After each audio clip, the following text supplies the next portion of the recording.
I found the man's name before I found his face. That sounds more dramatic than it was. His username was something ordinary, the kind of thing people choose when they're not trying to be memorable, and he had written a comment under a post about grief that was so specific and so quietly honest that I read it 3 times before I understood why my chest felt strange. Not because it was beautiful, because it was true in a way that most people work very hard not to say out loud in public. My name is Sarah Ellison. I'm 33, a senior editor at a mid-sized publishing house in Chicago, and I am the kind of person who has always been better with words on a page than words in a room. I know how sentences work. I know how stories build. I know the difference between writing that performs emotion and writing that actually contains it. What I did not know, until a Thursday night in February when I could not sleep and ended up falling into the comment section of a grief support forum I had no business being in at 1 in the morning, was that it was possible to feel known by someone whose face you had never seen. I had lost my mother 8 months before that night. Not suddenly, the slow kind, which people always tell you is easier, as if watching someone leave by degrees is somehow gentler than the door slamming shut. It is not easier. It is just longer. And by February, I had done all the things you were supposed to do. I had taken the bereavement leave. I had gone back to work. I had kept the dinner plans and the gym membership and the reasonable schedule that told the world I was doing fine. And at 1 in the morning, I was not doing fine. I was sitting in my kitchen with cold tea and the particular loneliness of someone surrounded by people who love her but cannot quite follow her into the specific room she is standing in. The forum was not something I had planned to find. I had been searching for something else entirely, some article about grief timelines, something that would tell me there was a schedule I was not keeping up with. And I ended up in this small, quiet corner of the internet where people wrote about loss with the kind of honesty that most people save for dark rooms and journal pages. And there was this comment. Someone had posted about feeling guilty for laughing at something funny 3 weeks after a parent died. The responses were kind, most of them. The usual reassurances. Your person would want you to laugh. Grief is not linear. Give yourself grace. All true. All correct. All the kind of thing that lands on the outside of the pain and slides off. And then there was this one comment, further down, that said something like, I think the guilt about laughing is not really about the laugh. It is about the terrible realization that your body is still here, still doing what bodies do, still finding the world interesting, and that somehow feels like a betrayal of someone who no longer can. It is not wrong to laugh, but the grief about laughing makes sense too. You are allowed to hold both of those things. I stared at that paragraph for a long time. Then I did something I have never done before or since in a comment section. I responded directly to it. I said something like, that is the most accurate thing anyone has said to me since my mother died, and I don't even know you. He replied within 20 minutes, which meant he was also awake at 1 in the morning, which meant he was also in some version of the same room I was standing in. We talked in that comment thread until almost 3 a.m. Then he sent a private message asking if I minded continuing the conversation somewhere less public. I said I didn't mind. That was February. By March, we were talking every day. By April, I knew things about Daniel that I had never known about men I had dated for months. I knew he had lost his father 2 years before, and that he still hadn't changed the contact in his phone because deleting it felt final in a way that the funeral had somehow not. I knew he worked in some area of business development that he described with the kind of cheerful self-deprecation that told me he was good at it, but found identity outside of it. I knew he read the same 3 authors I would have recommended to him without being asked. I knew he found most social events exhausting, but felt guilty about that because he also genuinely liked people. I knew the specific kind of quiet he preferred, which was not silence exactly, but the kind of noise that does not require anything from you. Coffee shops. Rain. Low music nobody needed to listen to carefully. He knew things about me too. He knew I edited fiction for a living and that I was secretly protective of the books I worked on in a way I never quite managed to be protective of myself. He knew I had a habit of making plans I was relieved to cancel and that I was trying to figure out whether that was introversion or avoidance or just the aftermath of a year that had hollowed me out a little. He knew I had not cried at the funeral, not once, not in front of anyone, and that it still bothered me. He knew that the thing I missed most about my mother was not the big moments, but the ordinary ones. The texts that said nothing in particular. The phone calls where we talked for 20 minutes without discussing anything that mattered, and somehow that was everything.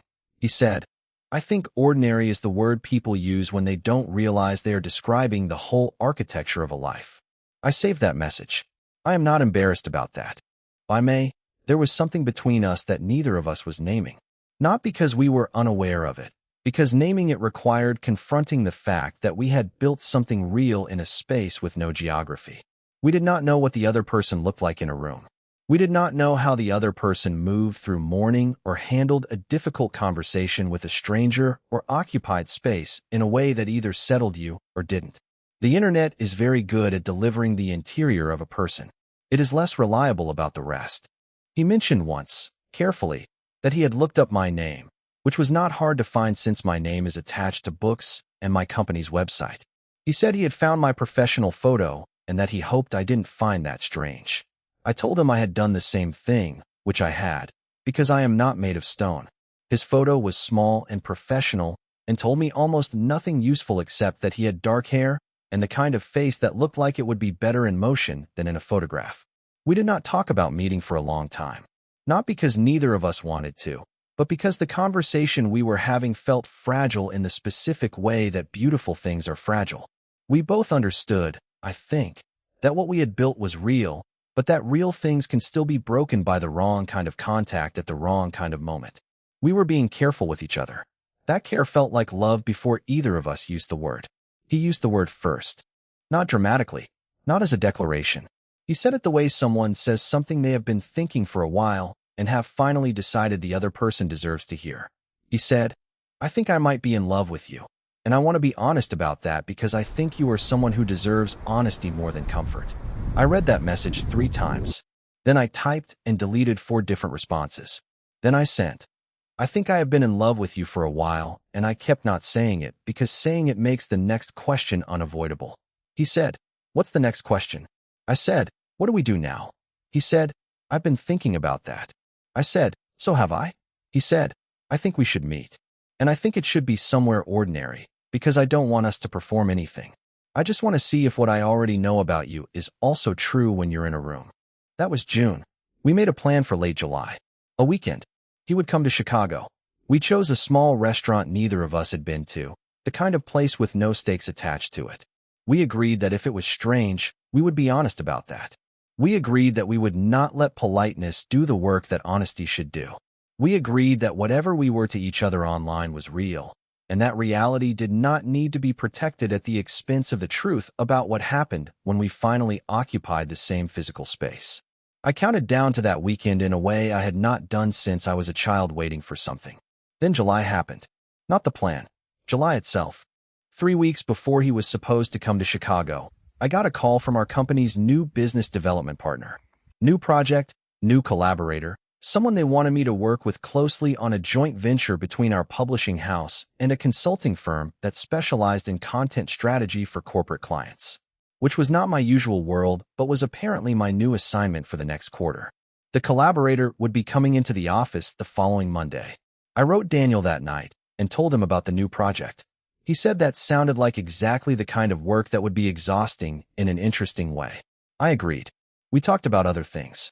Monday morning, I wore the gray blazer because it made me feel like a person who had her life organized, which was the impression I wanted to give a new professional contact before they had enough information to know otherwise. I had coffee. I had my notes. I was 4 minutes early to the conference room, which for me is the emotional equivalent of arriving the night before. The collaborator was already there when I walked in, standing near the window, scrolling his phone, dark hair, the kind of face that looked better in motion than in a photograph. The room made one of those sounds that isn't a sound, just silence with pressure in it. He looked up. I watched his face do the same thing mine was doing, which was the rapid, involuntary process of recognition happening faster than comprehension. The way your brain arrives at the answer before you have time to work the problem. The way your body knows something your words have not caught up to. His name was Daniel. Daniel Reese.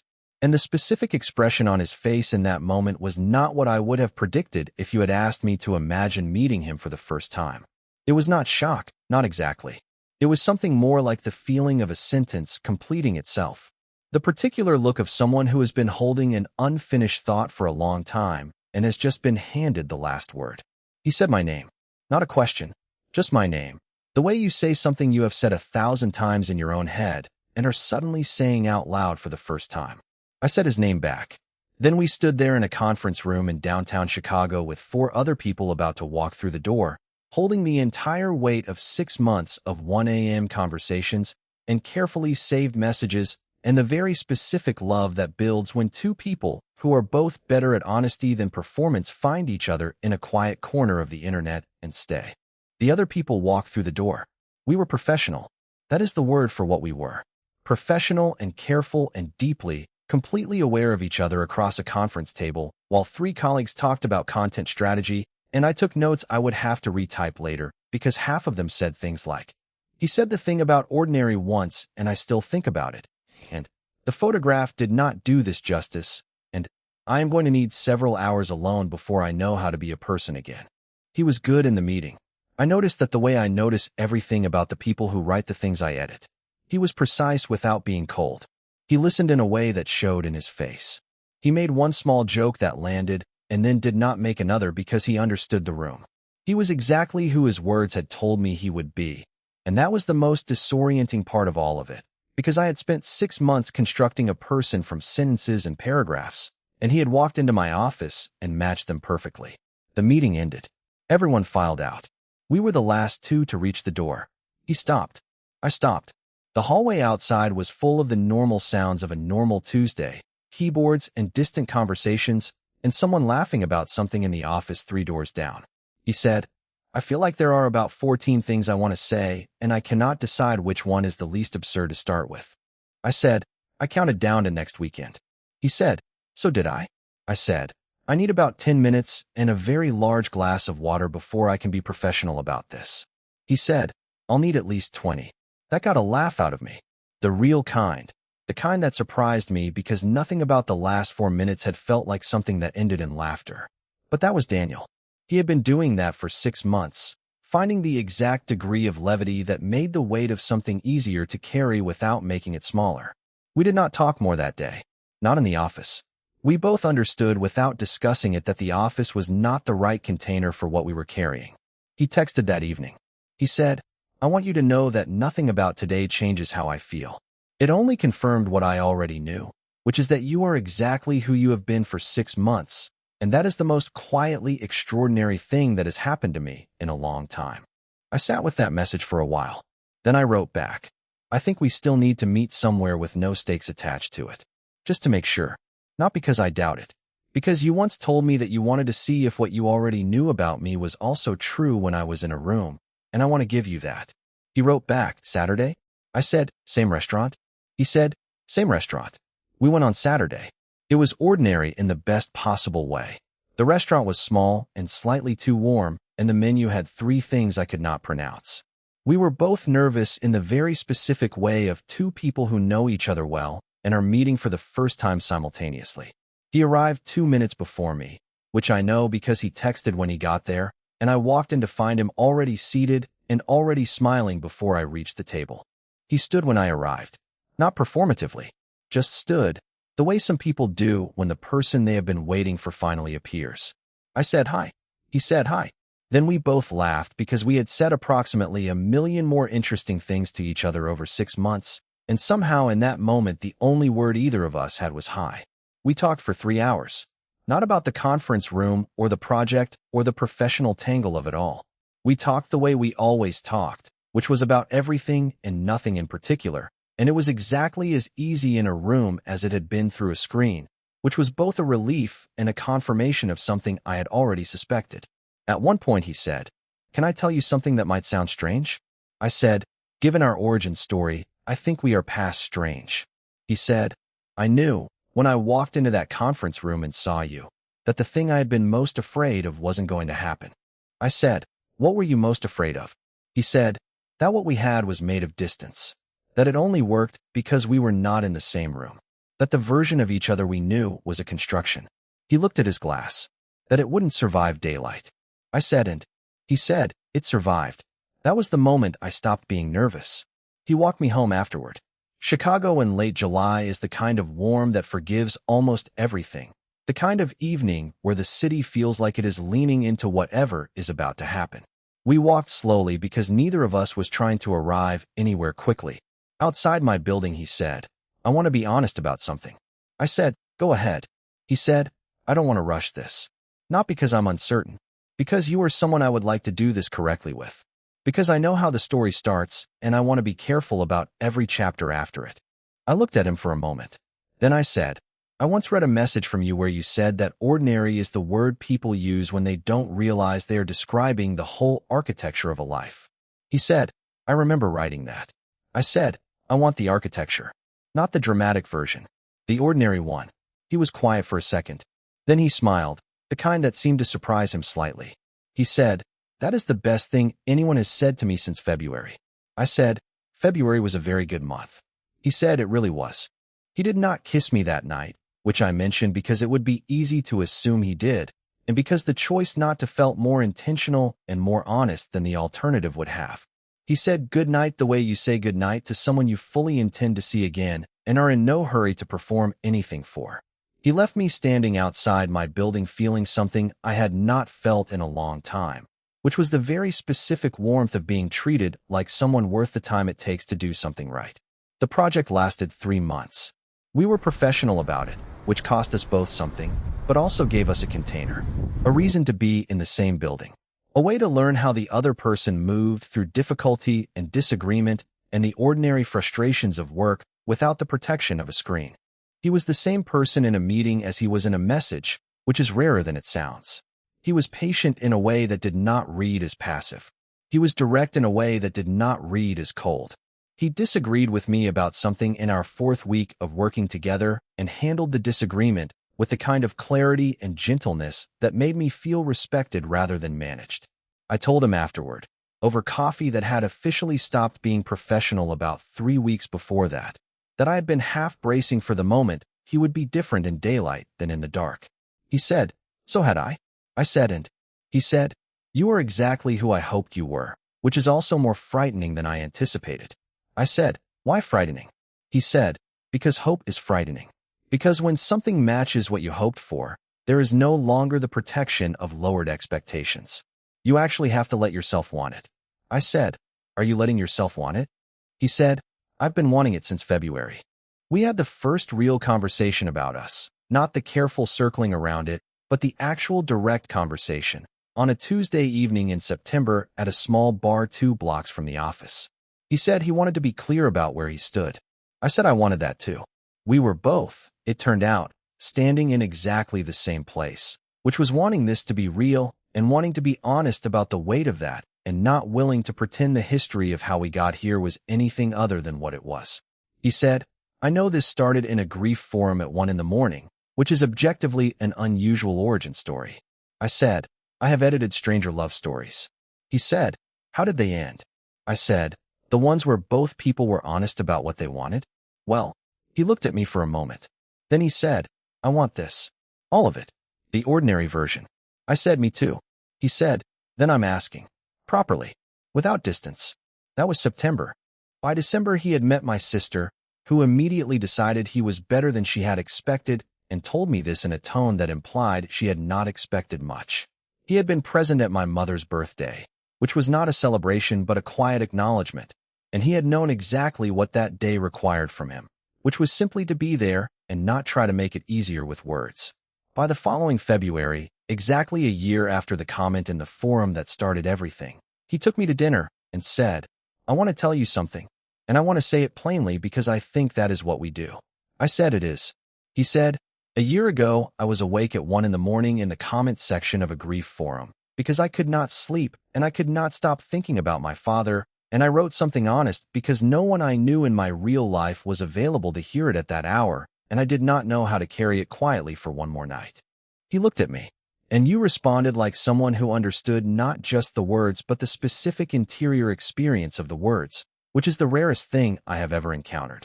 And then we talked for 2 hours and I drove home and sat in my car for 20 minutes thinking, I just met someone. I said, I sat in my kitchen thinking the same thing. He said, I have been in love with you since approximately April. I said it once and I want to say it again properly, clearly, without the protection of a screen. I said, I have been in love with you since approximately March, but I was being cautious. He smiled. I know. It was very endearing. I said, only endearing? He said, deeply endearing, slightly maddening. That got me. A real laugh, warm and full, the kind that carries a whole year of 1 a.m. conversations and careful messages and a conference room in July and 3 months of being professional when neither of us wanted to be professional and a Tuesday in September when we finally said the thing plainly. He walked me home again, the way he had in July, through Chicago in February this time, which is a very different proposition than Chicago in July, but still somehow managed to feel generous. He said goodnight outside my building, and then he stopped and said, "Actually, I have one more thing." I said, "Go ahead." He reached into his pocket. He said, "I have been thinking about the architecture." I looked at him. He said, "You told me you wanted the ordinary version. The architecture. The texts about nothing in particular. The phone calls that don't discuss anything that matters and somehow are everything." I said yes. He said, "I want to build that with you. Not the dramatic version. The whole long, quiet, ordinary version. All of it." He was holding a ring. It was simple in the best possible way. Not performing anything. Just a decision, made plainly, by someone who had decided I was worth the kind of care that does not look for an audience. I said yes before he finished the sentence. He said, "You didn't let me finish." I said, "You already said the word architecture. Everything after that was just phrasing." He laughed. And that was the architecture too, the laughing, the specific way we had always landed there eventually, no matter where the conversation started. We married the following spring in a small ceremony with people we actually loved in a room that didn't need to be dramatic to be true. My sister cried and pretended she wasn't. His best friend gave a toast that mentioned the grief forum, which mortified us briefly and then felt exactly right. At one point during the reception, someone asked how we met, the way people do, expecting the kind of answer that fits in a sentence. He looked at me. I looked at him. Then he said, "We were both awake at 1 a.m, and someone said something honest, and the other person recognized it." That is the whole story. Except it isn't, because the whole story is everything after that. The ordinary version. The texts about nothing. The Saturday mornings and the difficult work days and the evenings where nothing particular happens, and the particular nothing of those evenings is everything. He still has his father's contact in his phone. I still don't cry in front of people easily. We are still both better at honesty than performance. Some things do not change. The right things don't need to. What would you have done if you spent 6 months falling in love with someone online and then walked into your own office and found them standing at the window? And have you ever built something with a stranger that turned out to be the realest thing in your life? Tell me your story in the comments. If this one stayed with you, leave a like, subscribe, and I will see you in the next video.